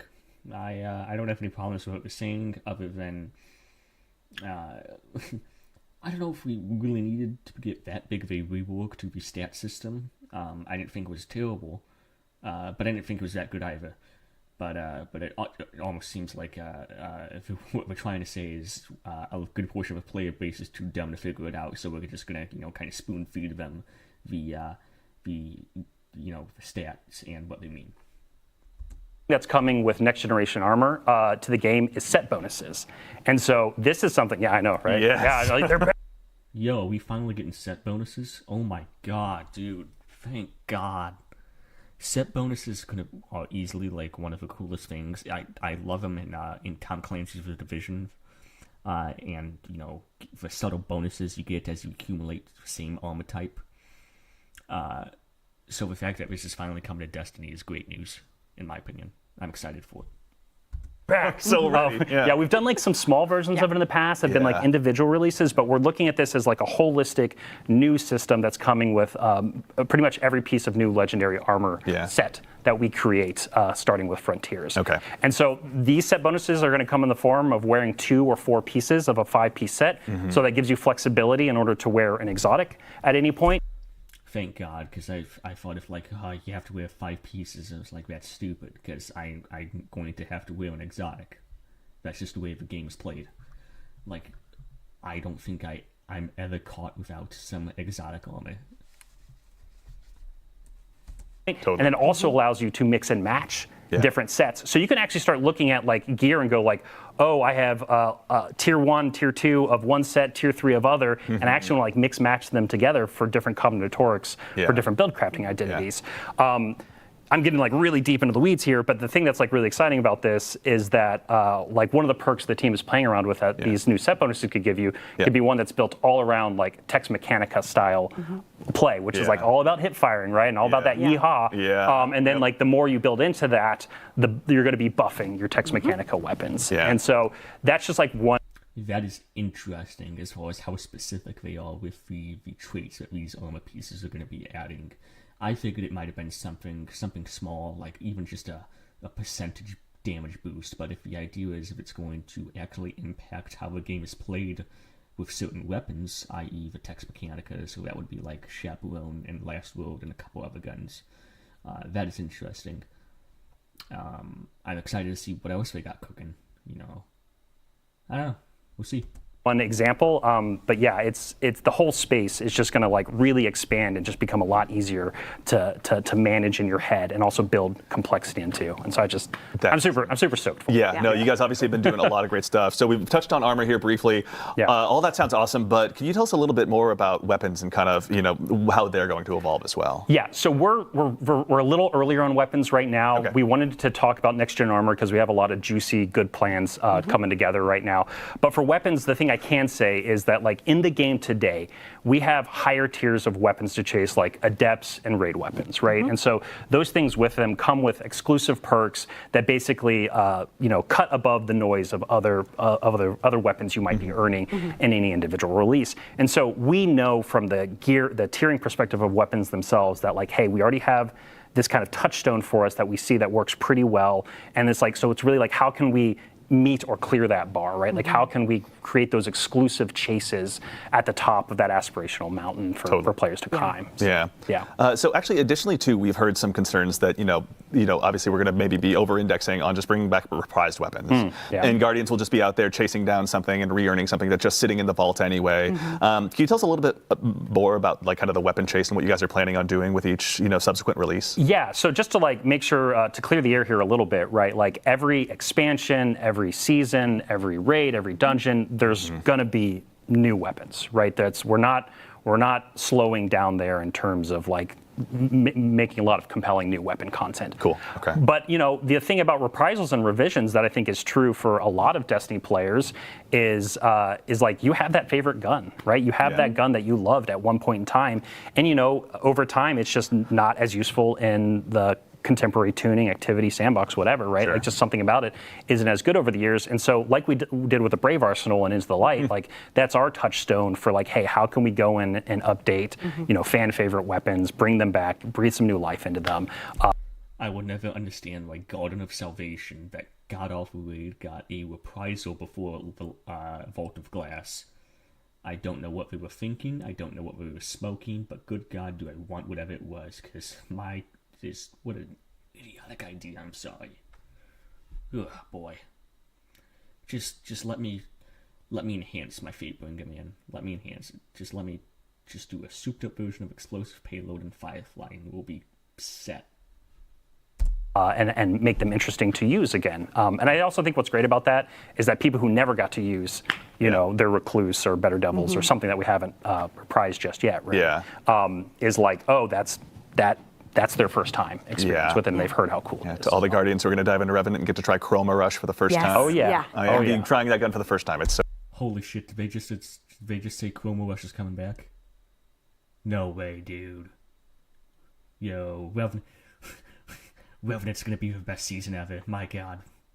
Oh, good. I'm glad it's coming great. back. It's great. Okay, that all sounds awesome. So everything that Robbie just spoke to, there's going to be a next-gen article, a next-gen armor article going up on Bungie.net after the stream wraps up. After. Yeah. But Robbie, is there anything else you want to say? Yeah. So something that I should probably touch on is like we're talking a lot about like all this cool gear and like, but like there's a question here, right? That immediately becomes posed of like why does it matter, right? Like why do I care about it? And so we've talked a little bit, right, about the fact that there's going to be customizable difficulty coming in Destiny with Frontiers, and then also changes to modifiers and things like that with like the Banes that we announced in the recent blog post. Yeah. And so to making expansions deeply replayable, kind of like I was talking about earlier in our section, and then the customizable difficulty, and then the new modifier systems, like these are all things that are being built into a structure so that you're going to need to chase that high tier gear. You're going to need to craft that complex set bonus, perfect combination of Tex Mechanica gear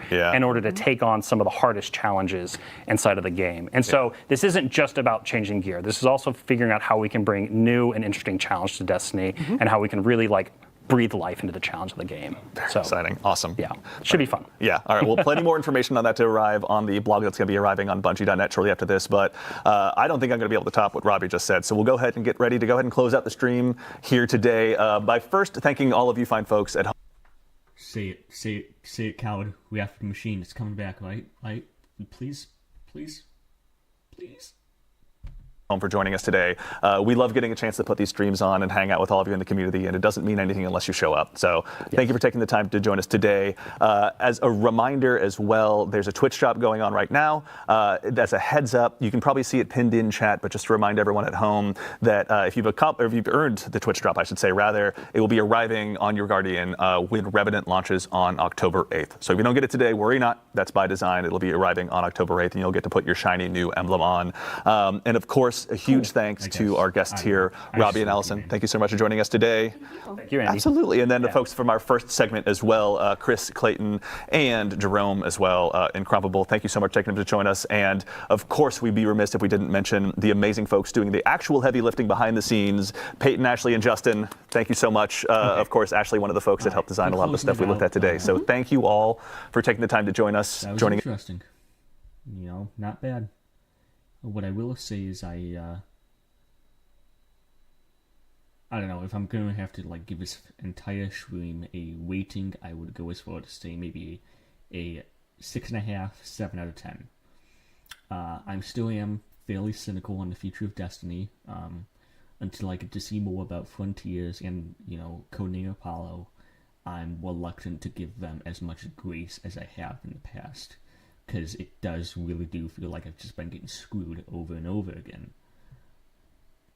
With that being said, there's no doubt in my mind that the people working on it are passionate. It's just a matter of, are the leading forces at Bungie going to be of assistance?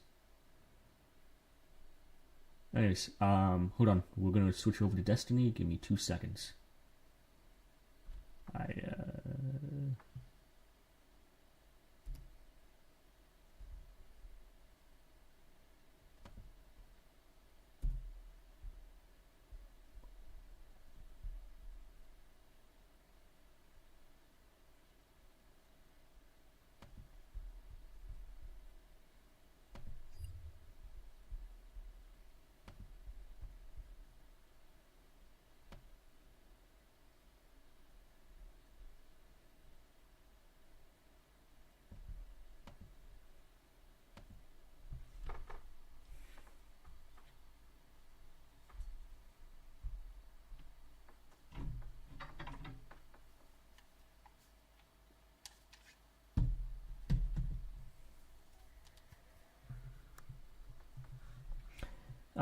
Well, by all accounts, I'm checking stuff right now, and the stream seems to be looking quite good, so, I'm probably going to play for about a half hour, 45 minutes or so, and then I'm gonna call it a night. And honestly, guys, if you want me to, I might react to the presidential or the vice presidential debate between J.D. Vance and Tim Walz, because if I'm reading Twitter correctly, it was a doozy.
Alright. Infamy, Valor, and Vanguard boost. It's the last week of the season, so... what do we got? Okay, we got my...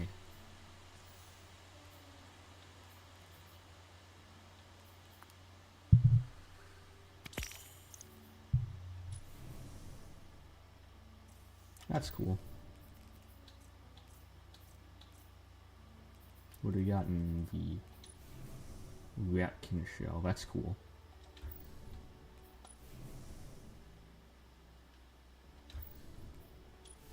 Messenger 9.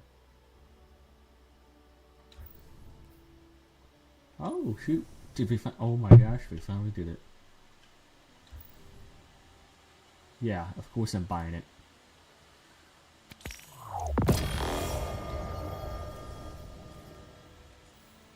They finally put in the ornament for Still Hunt. Took them long enough. The last week of the season we finally added it. My god.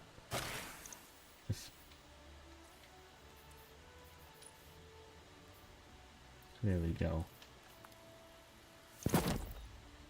Styling and profiling.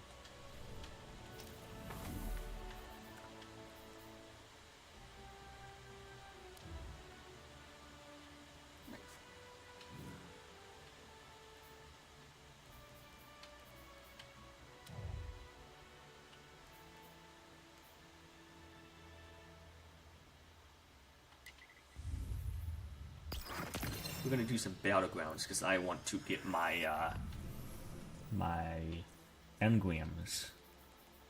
I got 79 of them for my failsafe.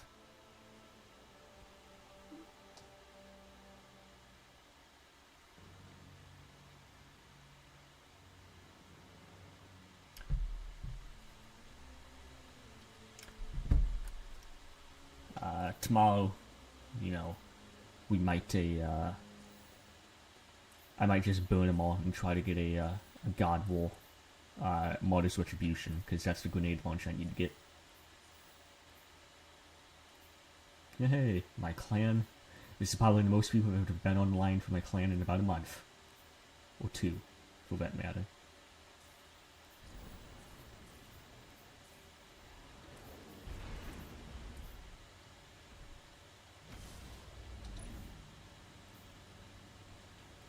I love my Fate Finger, baby. I love it. Uh-oh. But there's no telling what may have been worked below. My team's already going for it. Oh man, we're off. Keep going, team. Way to rack up those minerals.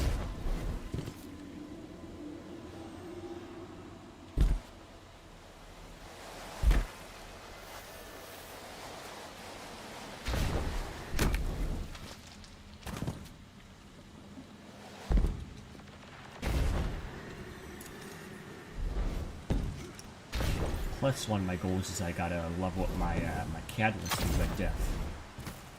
Let's see, what percentage is it at? 63, not bad. We'll try to actually aim to get this taken care of before I end the stream.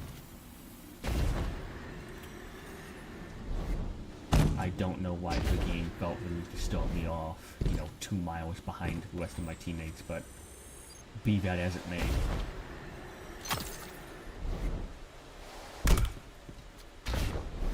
Feel like Forrest Gump. Then one day, I just started to run.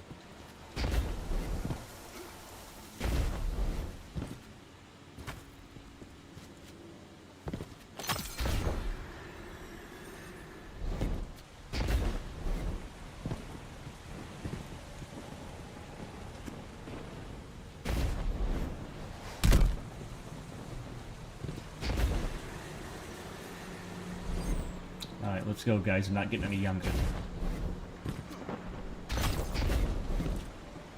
Oh, man. Down here.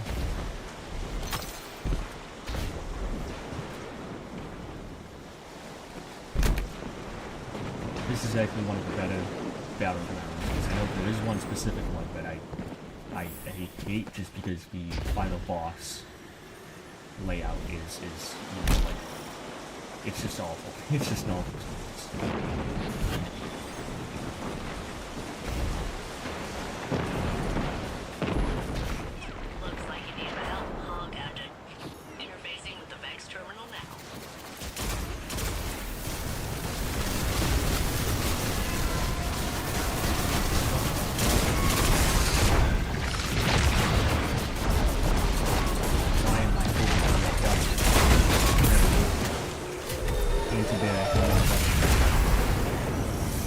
I am going to miss anti-barrier pulse rifles.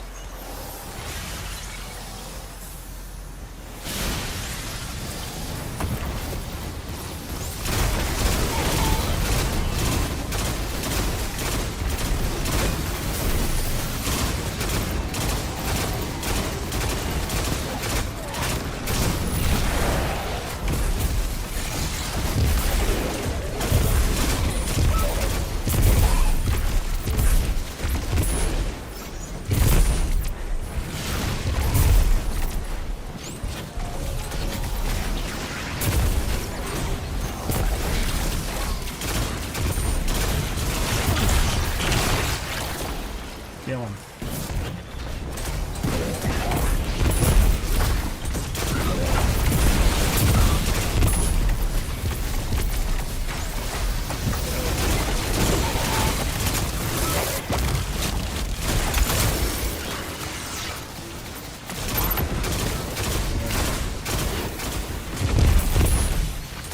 Yeah, no, Bullet Jeff is an interesting weapon because as it feels like an actual physical wing, it seems to be auto good like that.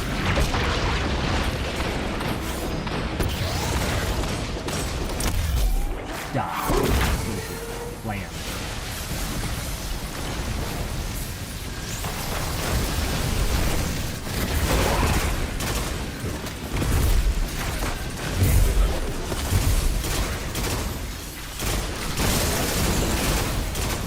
How many more of these guys do I have to kill?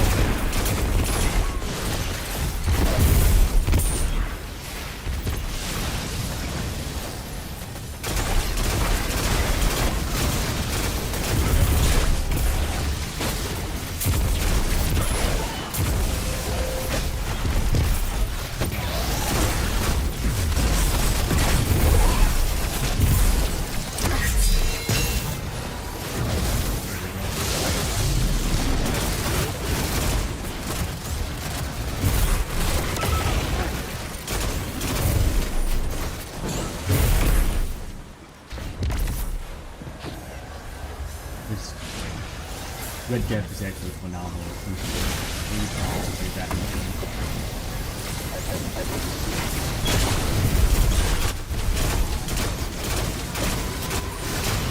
Standby. Pack complete. Please proceed to the route.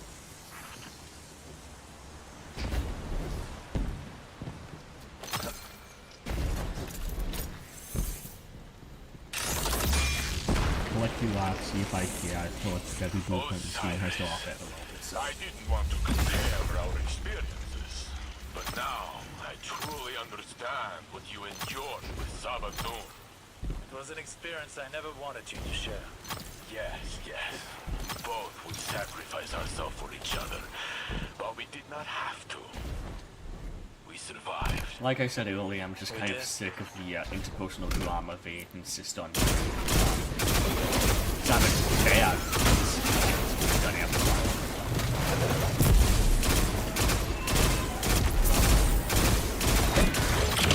The fact of the matter is they never treat the play characters as they exist. It's kind of bystanders, witnesses. Along the line, we never feel like the right moments in the game. I for one think that is good long-term narrative design.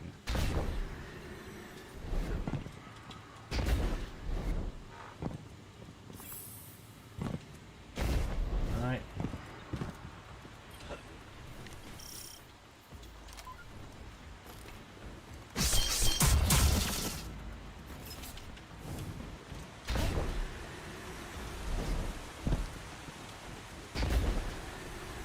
physically hurt myself if these guys are, like, just unable to focus damage when he goes vulnerable. There! The radial area flow is controlled from this chamber. Disrupt their operation.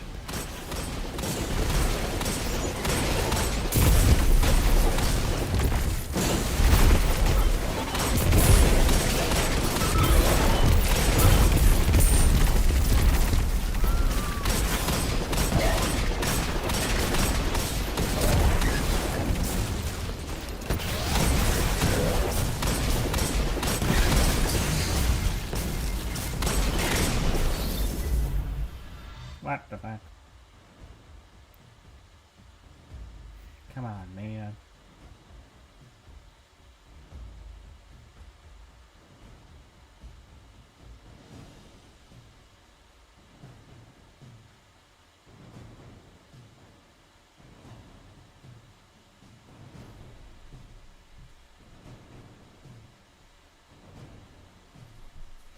Well, I might end up ending the stream anyways. It's been a pleasure.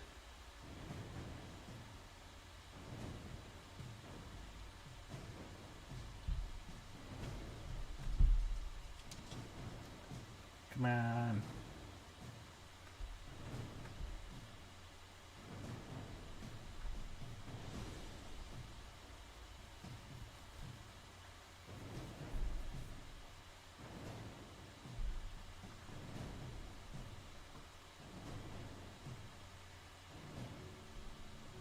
Oh, come on, dude.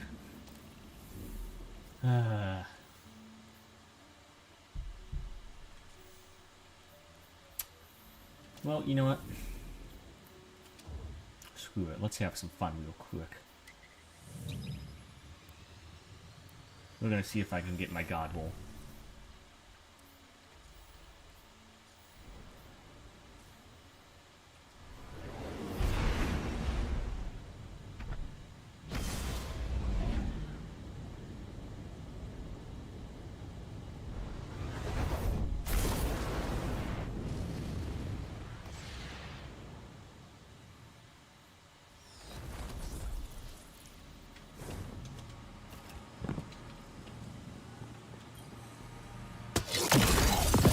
Yay!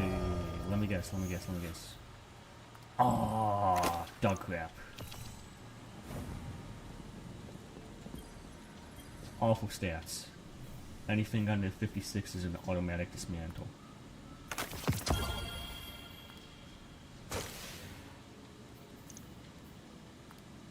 Yeah, you. Disgusting. Just, it spikes most in mobility. Get it out of here. Ugh, disgusting. Not to mention, I don't even use helm safety.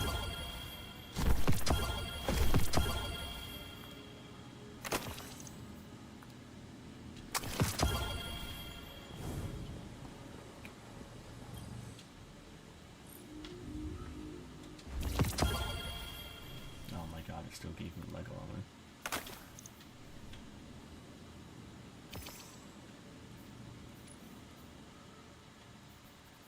Alright.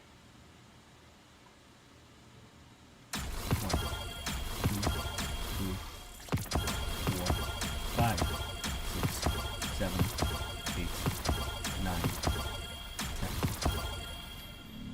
Let's see if any of these are incandescent and heal clip. No. No. No. Auto-loading and incandescent. Interesting. Heal clip and adrenaline junkie. Envious and kill clip. Threat detected. Ah, no.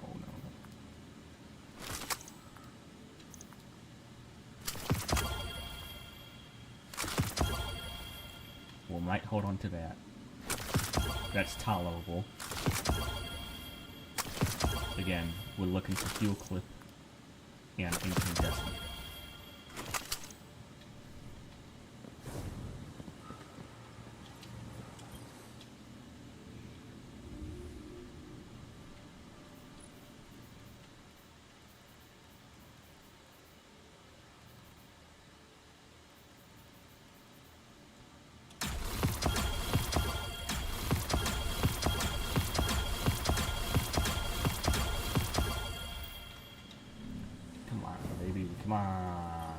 Law of averages. One of these has to be it, right?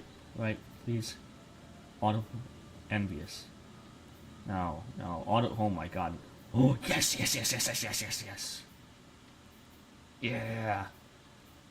Yeah. Okay, this is good. This is good. Let's go. Poggers. We got it. We got it. Hold on. Let me double check something.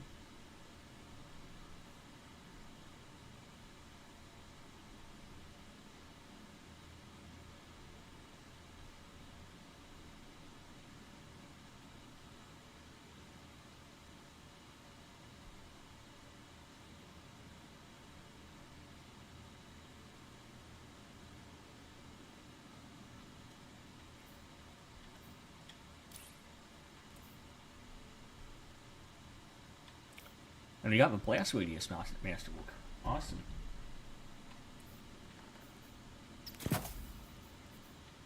But yeah, no, great.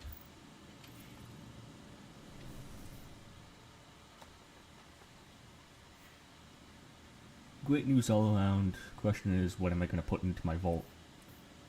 We'll get rid of the Ikelos SMG. SMGs are not in a good place. I have no use to carry it.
That immediately to the max.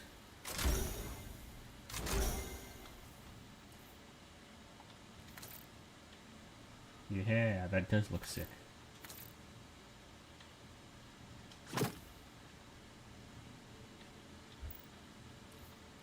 Question, does it look good on all the other? And not too much on the shotgun. What about Patron of Lost Causes?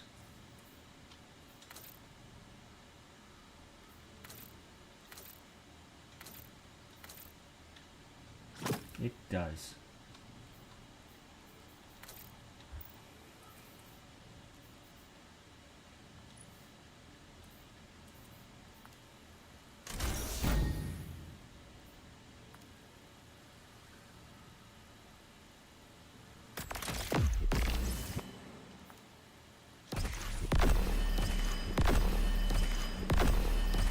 We're going all the way to level 17 with this bad boy.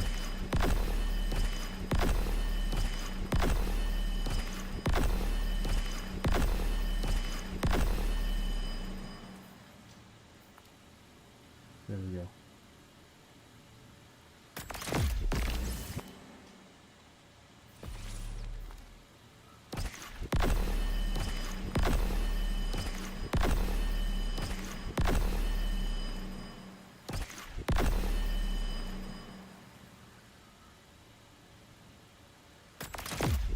We did it.